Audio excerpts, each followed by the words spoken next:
Well, John, you set up a perfect segue for me. You talked about Roman Reigns being booed as the winner of the Royal Rumble. Well, there's somebody else who got booed in a Royal Rumble because he wasn't the guy that people wanted when he came out number 30, and that was the one and only Rey Mysterio. Fans wanted Daniel Bryan in that Royal Rumble. When he did not come out as the last entrant and Rey Mysterio came out, that was the first time I'd ever heard Mysterio get a negative reaction in WWE. And to me, that was the beginning of the end. That was the reason that he started to become sour on his relationship with them. Like, how dare you put me in this spot where I was going to get booed and cause me to be the heel, even though I'm a beloved icon and everybody buys my merchandise and I'm your top Hispanic draw and you sold me out. You could have known that any guy coming out other than Daniel Bryan was going to get this reaction. I think that was the beginning of the end for him. I think that's why he walked out and didn't want to do any more dates for them. I think ultimately that's why he wanted to go to AAA and Lucha Underground and work in other places where they wouldn't do that to a top star like Rey Mysterio. And that's why ultimately he got released today. I have a personal feeling on it, and again, it's just hearsay. I don't know any information on what's going on. I just heard about it when I was tagged on the Twitter page with it, going into the show before I came on the air. My opinion is I feel like it started with Rey Mysterio back in 2006, where the fans, the diehard fans maybe turned on him a little bit, during the whole WrestleMania run where him and Angle and Randy Orton were wrestling each other. The fans were all behind Angle, and they started slowly getting behind Mysterio like that. And over the years, obviously, he was still beloved and everything like that. And Rey Mysterio is a legend. He's definitely an ultimate, when they say he's an ultimate underdog, that's no gimmick. That's legit, with him. The problem is with Rey Mysterio is when he was World Heavyweight Champion and he was carrying the SmackDown brand back in 2006, he was never given an opportunity to look strong at any way, shape, or form. No, except for that one. They beat him down every single time and then had him win on pay-per-view. It was bad because when you're a World Heavyweight Champion, I've noticed this about the way WWE books either first-time world champions or are smaller than normal champions. They book them as the plucky underdog where they actually look beatable, where they lose a few matches on television going into the pay-per-view. And it's happened over years with, not so much Daniel Bryan because he really didn't have that opportunity to the bad neck injury, but Mysterio, you think CM Punk's first reign as champion. Benoit, they kind of did that with Benoit. They had him get beat up a lot. Oh man, I felt bad for Benoit at the time in 2004 because I felt 2004 the fans were firmly behind him. They wanted to see something different, a straight wrestler as champion, and he was made to look like he wasn't looking like the guy. He was never the guy. He was just a transitional guy to set to Randy Orton that year. It's just the way that that the stronger, the muscle bound guys were protected. And in my mind, Rey Mysterio was not made to look strong. And I think the beginning of the end ultimately came during that one episode of Raw during when CM Punk was the best in the world and he was hot on television 2011. They did that title tournament and Mysterio literally held the belt for 2 hours. And in the weird storyline justice, I know Cena was due a rematch. I understand that. Save it for the pay-per-view and let Punk slowly build his way back as the champion. He could even came back at SummerSlam building to Night of Champions.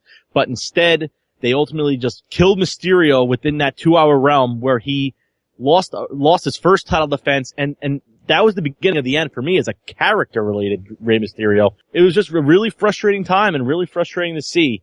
And, I'm happy to see Rey Mysterio back out on the independent circuit for the first time since 2002, really looking to ply his trade. I'm happy he's going to hopefully Lucha Underground. I guess that's what the rumor is, right, Steve? Right. That's where he's got some friends, people like Conan and Vampiro and Antonio Pena that he's known for years and has a good relationship with.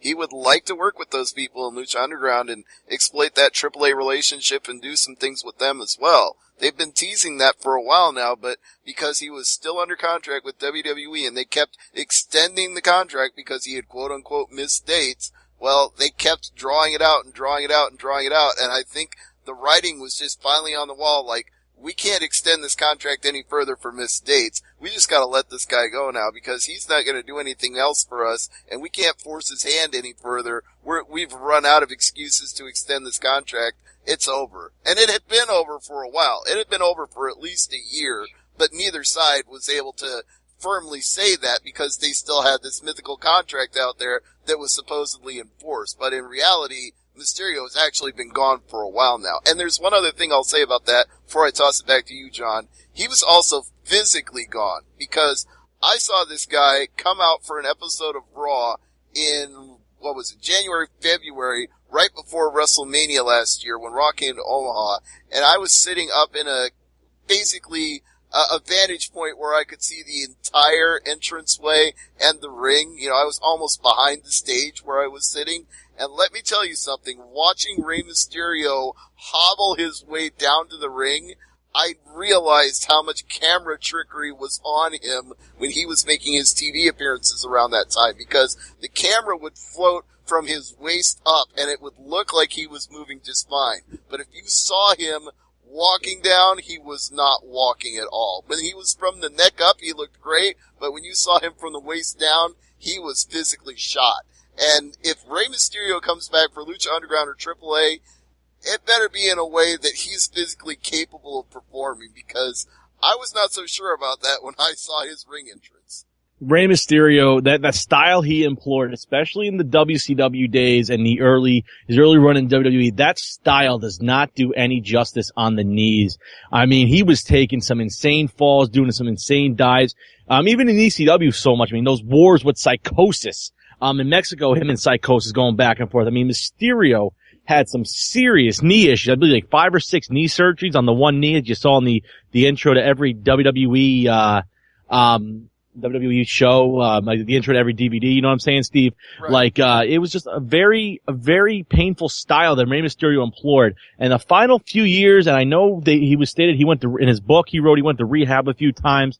And he was fighting addiction, and he for his pain that he had in his body, and it's a real frustrating thing, and for a guy like Mysterio, 5'5", 160, that brutalizing style, 2011, 2012, even 2013, I mean, he barely could move around, he could barely walk. And you are right on that, Steve. It was very sad to see, and he just needed some serious time to heal the bones as best as you can when you're doing this wrestling business for over 10 years. Just incredibly frustrating, and I'm hoping he does, if he does go to Lucha Underground, he does wrestle a little bit. I hope he, takes advantage of the limited schedule, really rests his body, try some unique stretches, maybe do some yoga, and try to really get his body back in a tip-top shape as best as he can, because when Rey Mysterio's on, he is, in my mind, the greatest cruiserweight of all time. He is definitely that. He is one of the best high flyers that there has ever been in this business. You said it yourself, he is one of the best underdogs there's ever been in this business. And you mentioned this point, and I went to this WrestleMania with the triple threat with him and Kurt Angle, and I was behind Mysterio at that time, but the push afterward bothered me, much like it did you, because in my mind, Rey Mysterio, from the day he debuted in WWE, when he had all that hype coming in from WCW and they ran these vignettes, this guy, pound for pound, is as good as any heavyweight in WWE, because he can do these amazing things with his feet, with his body, with his mind. He can outwork anybody. And if they had stuck with that when he had his heavyweight title run after that WrestleMania in Chicago, what a story that would have been. Have him go out, David versus Goliath, and David, gets his butt, in the ring and wins against Goliath every single time. That would have been a great story. Oh, it definitely would have. And Steve, man, even at my age, I'm 29 now, but, watching WCW when I was 11, 12 years old and seeing Rey Mysterio fly all over the place, man, I was switching back and forth from Nitro even at that age with my old man. Just watching WCW and WWF, I mean, WCW was bar none the greatest wrestling company in the world at that point, just for in-ring competition. And Mysterio was at the focal point. And, even at the very end, when Mysterio and Kidman were cruiserweight tag champions and they were doing some cruiserweight tag team action and they were involved in that division, which, by the way, Steve, in my opinion, if that division actually got more time than the 8 days the championships were created, from Greed to the last Nitro, I feel Mysterio and Kidman would have been the forefront of the revolution of the cruiserweight tag team division of WCW, but that's not here nor there, just my opinion, and I'm a goofy fan of the cruiserweight tag belts. But Mysterio, in my mind, deserves all the credit in the world. He never got his due. His true due as being the guy and the guy to carry the company. I mean, he sold a lot of merchandise.